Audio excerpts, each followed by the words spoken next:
Hey guys, Avery Carl from the Short Term Shop here.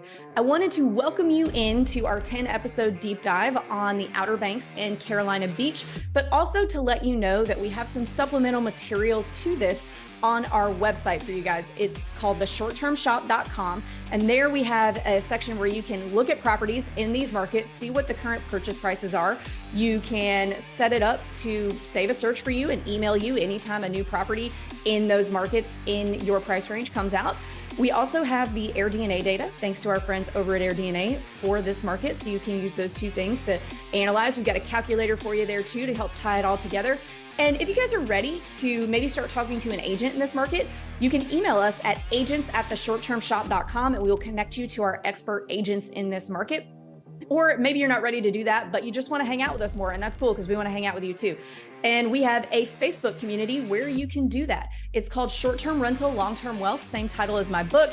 And it's just a community of 60,000 of our closest friends who are sharing best practices and just kind of hanging out with other real estate investors. So it's pretty cool. We hope to see you over there.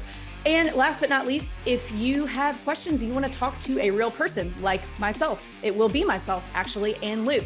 We have an open office hours every Thursday, and you can sign up for that at strquestions.com, and you can ask us any questions that you have about short-term rental investing. But now we'll get to the episode.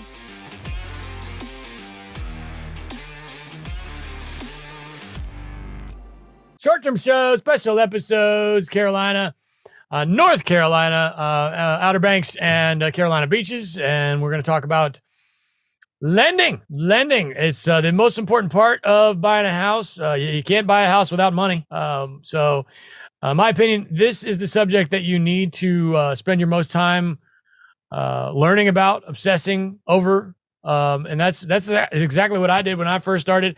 I would love to go back. As a matter of fact, I should do this. I need to find the first loan officer I ever worked with. On my first house I ever bought was a primary, which we did turn into a rental.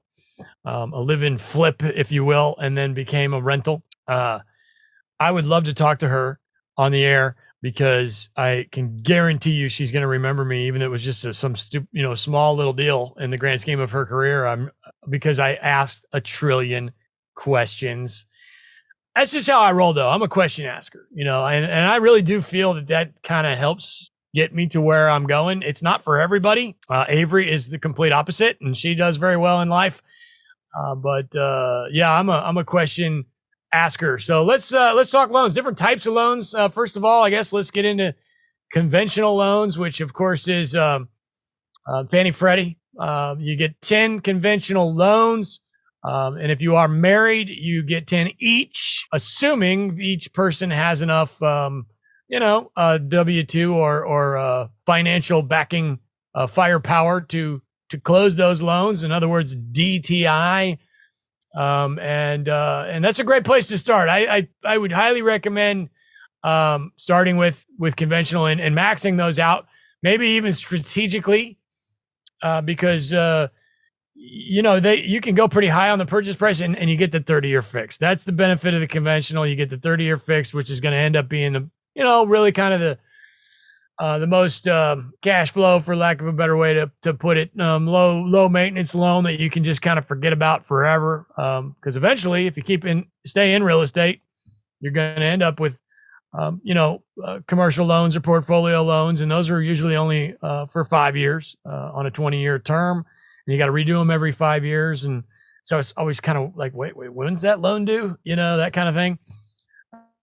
Conventional, Joe, what do you got for me on conventional? Is that how you started? And are you still doing them, et cetera? So that was 100% how I got started. And I 100% believe that that's the best place to start, mainly because that's where you're really getting your feet wet. You're going to learn more about the actual process. They're going to ask for everything under the sun that you can provide because this is a government-backed loan. And so they're going to have tons of paperwork. And I do want to kind of lead off with I'm not a mortgage broker. I'm a real estate agent. I'm an investor. This is just what I've done. I had success doing this. It'll probably work for you. But the rules are always changing. And there's so many cool things that you can do from the lending world that the mindset you got to have stepping into this is that you can do anything that you want across the board. You just got to know how. And you got to figure out that process because no one's just going to lay out the textbook for you of here's exactly how to do it, because your own individual situation is going to be different. And lending in each state is going to be a little bit different too. Like one of the things right off the bat, like yes, 100% with a conventional mortgage, you and your spouse can both get 10 of them. But like a random weird rule that a lot of people don't know about is that in North Carolina, like whenever you take a loan, like the way our state is set up, it actually puts you both on that loan. So you've got to have a very specific document to separate you two from that. If you both have nice W-2s and DTI, if you want that one loan not to count against you for both of you guys. And so there's so many little nuances that you just have to be prepared for going into this. But my personal story, like that's where I started. Let me make a point there. So what Joe's saying, and I didn't know that about North Carolina, but what he's saying is why that would affect somebody is if they got to their 9th loan and they were 10th loan and they were getting ready to do their 10th loan and they found out that they were on another loan with their wife or their husband, vice versa. You would have to go and then refinance that first loan you did that you're both on the note. And that's going to be a huge pain in the rear end, and you're going to pay closing costs again and points and whatever else, and you're going to have to get the rate at that market rate, which who knows what that's going to be? Could be 20 years from now. So that's very interesting. I have seen in other states where the bank just automatically tries to put husband and wife on the loan, and if you didn't know any better, you just would kind of fork over your Social Security number. They're hitting credit on both parties. And they're checking, W-2 and income on both parties as well. And the reason is because the loan processor, the servicer of the loan, the bank, for lack of a better way to put it, wants that kind of second layer of, if this person stops paying the mortgage, then we can talk to this person about paying the mortgage. Again, not an MLO. None of us have any, quite frankly, any right to be talking about mortgage and the fact that we've done it a million times. But yeah, so that is something to know going in. At least as a noob, I found that to be very important, at least interesting that one person per loan, if possible. Now, the chances of you actually getting to 10 and 10, I don't know, it's kind of slim. We did get there, but it was probably right before that where I was sick of them anyway. You get deep enough in your career, you kind of get sick of all that paperwork, and you start to have a relationship with a bank, and they call the bank and they know who you are, and that's when we get into commercial loans. But yeah. So Meg, are you seeing most clients using conventional loans? I would say that they are predominantly using the conventional, although there are a lot of questions that swirl around the DSCR loans. Those were a little bit hard to come by here with the local banks. I know that there's a bank here that is local that is just now really providing a true DSCR loan. And I think folks also that it's been very appealing. There's kind of a novelty with it, that you're able to use that income that property is going to generate. And I'm sure we'll kind of dive a little bit more into that. But I would say that either conventional or doing the DSCR. Yes, and I think the benefit there of the DSCR is that if you're in a situation where you don't qualify basically for a conventional loan, then the DSCR is kind of the direction you can go, where they're going to qualify the property based on potential income that it will make, but you are going to have to pay a little bit higher rate to get that loan, or maybe even some more points. Although lately I have been hearing, just again, not an expert, not a loan officer, that the DSCRs are getting pretty comparable to conventional loans, at least as far as interest rates. They're going to be a little higher, but not, maybe 2 years ago when they started to become a thing. Because again, DSCR has not been around for that long, or at least to our knowledge, not on a global scale. They were quite a bit more expensive, and they seem to be kind of evening out. Joe, what's your take on the DSCR? DSCR can be an incredible option, but it's one of those things that you want to look at the whole broad spectrum. Like starting with conventional, for example, if you're buying a really large second home, like let's say theoretically you do that, you bought a really large beach house here in Carolina Beach and you're running as a short-term rental. Well, they're not going to count that short-term rental income typically for 2 years. And so unless you just have a killer W-2 job, you got to carry that DTI. You now got to carry the DTI in your primary residence. And it's probably going to knock you out from that third purchase that you want to do from your conventional side. That's where something like a DSCR product can come in incredibly well. I've done a ton of DSCR loans, mainly because like I stepped into the 1099 world. I don't have the nice fancy W-2 income where they can just look at it and go, oh, you're the most lendable thing on the planet. They look at me and go, you have more money than you've ever made in your life, but we're not going to give you a penny. That's typically where you fall in the 1099 world. And so DSCR has been great for me. I've scaled more than half of my portfolio with them at this point. And I'm just now getting to the big boy level with Luke of going mainly conventional with the local banks and the people that look at you as an actual person and go, hey, we like you. We're going to fund this. It's been nice. Commercial. Yeah. Yeah. So let me tell a DTI story real quick. So I remember when I first started my career, and there was a gentleman that I became friends with, just, local real estate investor that had, he was like in the 90s. It was all single family long terms, and he was in the 90 door range. And he just through the grapevine, I met him, and I kind of like, was trying to ask him questions and things and have him kind of mentor me. And this was way back in the day before there were a million podcasts and things. And I remember vividly, I went to, he had a beach house, or not a beach house, but a lake house in Middle Tennessee. And he was getting ready to put it on Airbnb, and he was, that's why he asked me to come there, because I already had a few vacation homes, rentals. And he wanted, I think he just wanted to kind of pick my brain a little bit. And so he had his real estate agent meet him at the house. They were just, this was his job. And I was very impressed with all of that. And the house was right on the water, and it was really cool. And he introduced me to the real estate agent, and he said, this is my friend Luke.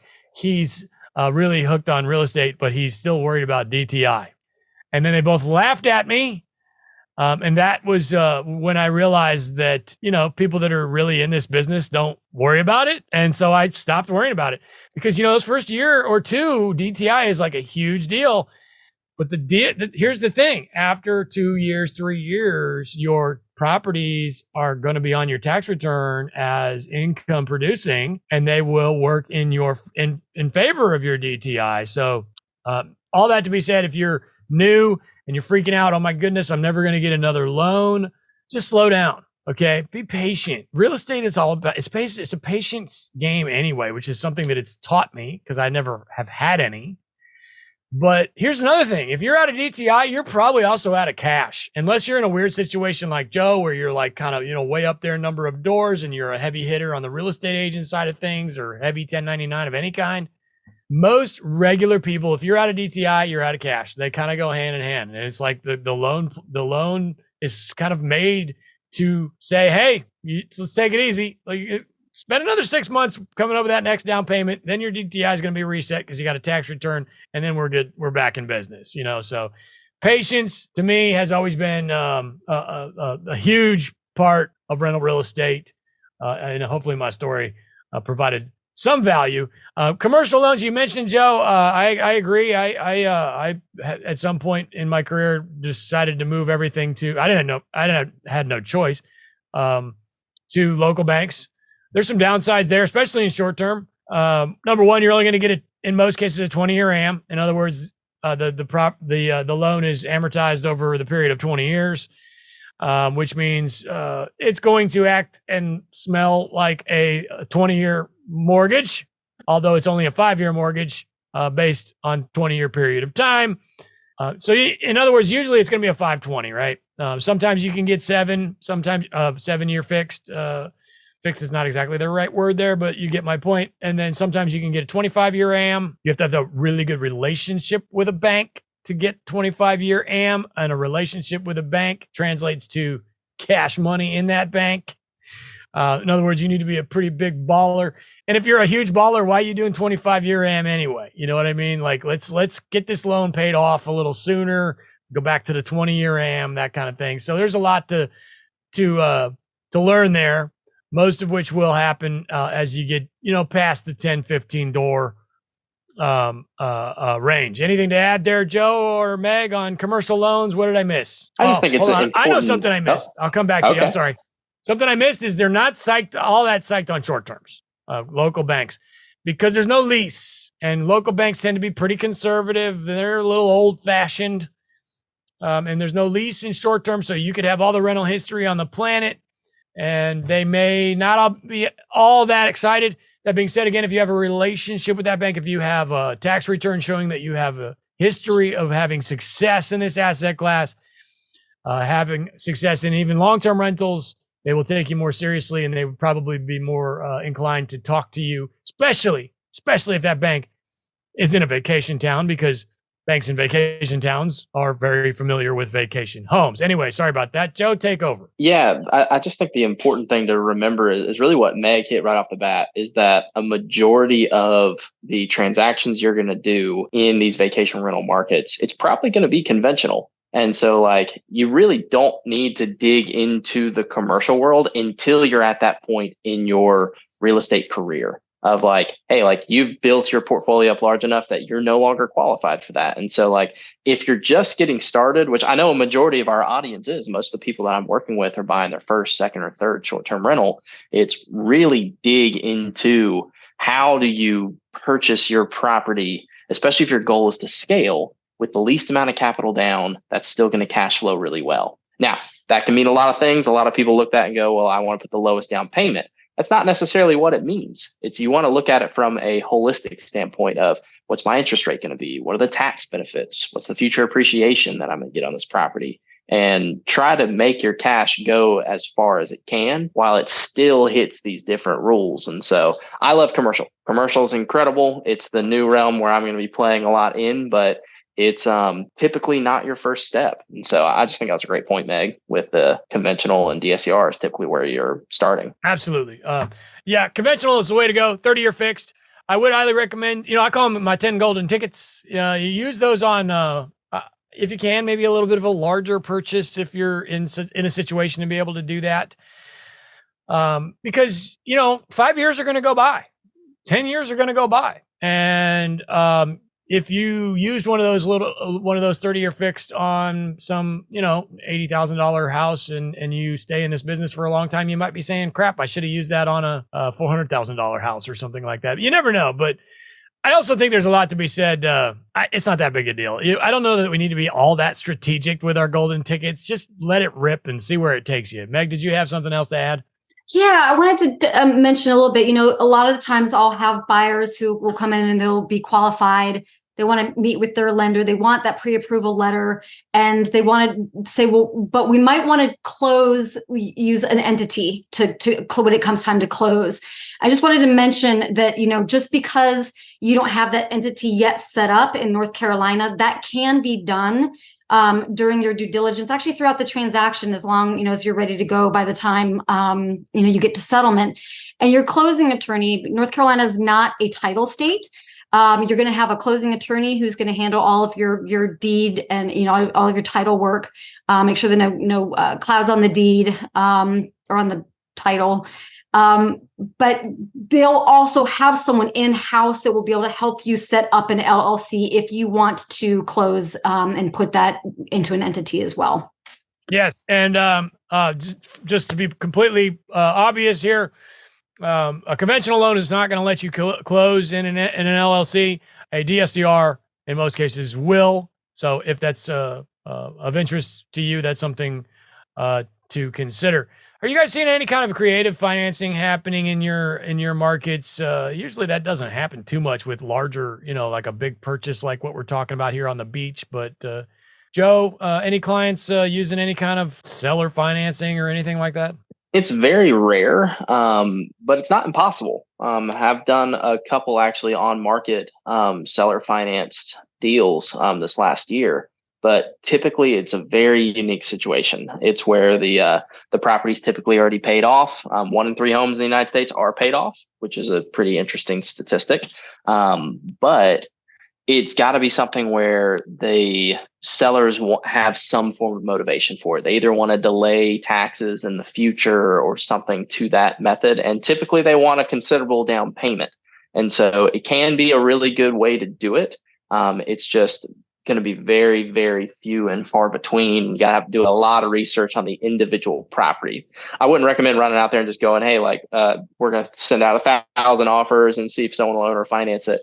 That's just not a very normal strategy that I see, or one that has a lot of success. Yes. And what about Meg, anything, you ever seen any subject to or anything? Subject to, not once in a blue moon, you will see a listing by a motivated seller that they will entertain the idea of doing owner financing. A lot of those deals, when you find them, it's usually locals working with locals, like your neighbor might say, hey, I've got this empty lot, would you be, we're going to probably put it on the market, but I'll go ahead and, sell it to you if you want it, and, happy to do owner financing to work with you. Or I mean, so it's more kind of that the locals working with locals. I think we really don't see very much of it here at all. It's not that it's not worth asking. We can always ask. But again, like Joe mentioned, that property needs to be owned outright by the seller to be able to do that. Refinances, HELOCs, HELoans, etc.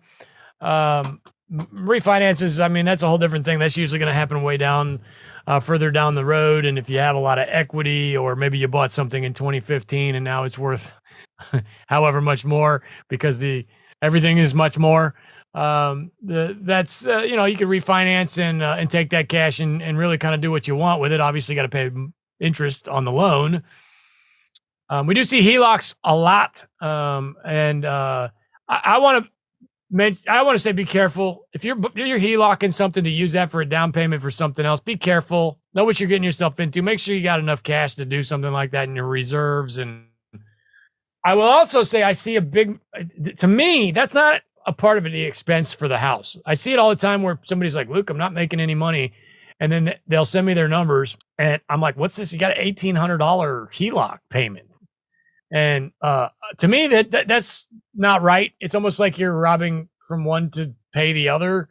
And I would personally, like when I've done a HELOC, I have in the past done a HELOC back, it was years ago, to buy a home. And I looked at it as I needed to repay that HELOC from my day job, not from the rental income. Now you can pay it back with the rental income. I would pay it back from everywhere you can get money, to be honest, and just get it paid off and get moved on. But I don't think it's right. It's too much pressure to put on that rental house to put that as a line item expense on the home. Joe, you have any thoughts there? If you've violated kind of the rules of real estate, which in my opinion are you buy for cash flow, you secure long-term low interest debt, and you have adequate cash reserves. If you're using a HELOC to purchase a property, you're essentially going 100% financed. And so you just need to make sure that property is going to be able to cash flow at that rate if that's what you're planning on doing. If you're going to wrap it up as, hey, I'm instead of refinancing this property, I'm doing this with the HELOC. I don't personally recommend that because, I mean, HELOCs are variable, like they move with the market. And so if I'm going to be using something like that, I want it to be short term. Like I'm going to be using that however much money I pull from that HELOC to send it out, bring it back with more money on top of it, flips, active income, things like that is what I want to use my short-term debt for. And then everything else, I want long-term low interest debt as low as you can get. But you've essentially just 100% financed your property, and there's a reason banks don't want to do that. I've done it on a lot of mine with 100% financing. It is possible, but I'm not buying normal deals when I do that. I'm buying rock star deals that are going to do incredibly well. And typically in that realm, you want something you can add value to, which finding something like that on the MLS can be difficult. That might be something where you need to build your own marketing campaign and just start going direct to seller if you're going to do 100% financing and want a deal that's that much meat on the bone, if that makes sense. Meat on the bone. Absolutely. Yeah, be careful with HELOCs. And well said, Mr. Joe. I would assume that you folks have recommendations for people that you close loans with all the time. In other words, Definitely. if I come to you to buy a house, you'll have some folks that you can recommend to do the loan. 100%. And, every person's situation is going to be a little bit different. That's why you want to connect with, find the lender that you work well with. I mean, it's like finding a good therapist, that you're going to work better with some than with others. And they'll qualify you. They'll tell you which product is going to best fit your goals. You need to be open with them, let them know your situation, and they'll point you in the right direction, put you in the right product.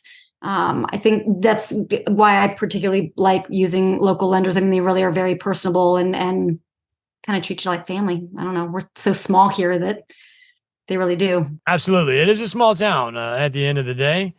And again, we are not licensed loan originators or anything like that, just offering some opinions here as seasoned real estate folks in general.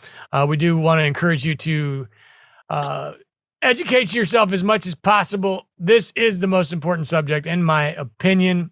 Joe, did we miss anything? Yeah. One thing I want to touch on is that when I was getting started, like having that loan officer in my corner that could essentially be an advisor to like guide me through the process of where I wanted to go. They weren't just there for that very first deal. They weren't just like, hey, this is what you want to do. Great. I'm gonna get you out the door. They were very much intentional with me. Like it was almost like a mastermind planning session with my lender. And there's been some great people like I'm gonna toot her horn in a minute, but Megan at the mortgage shop, she's been fantastic with a number of my clients to like kind of take them under her wing and guide them through the process of, hey, this is what you want, but this is where you want to be in 5 years. Here's how we're going to build out a plan for this so that you can have your lending set up. Because it's all about timing with lending, especially if you're trying to navigate through the conventional loan process.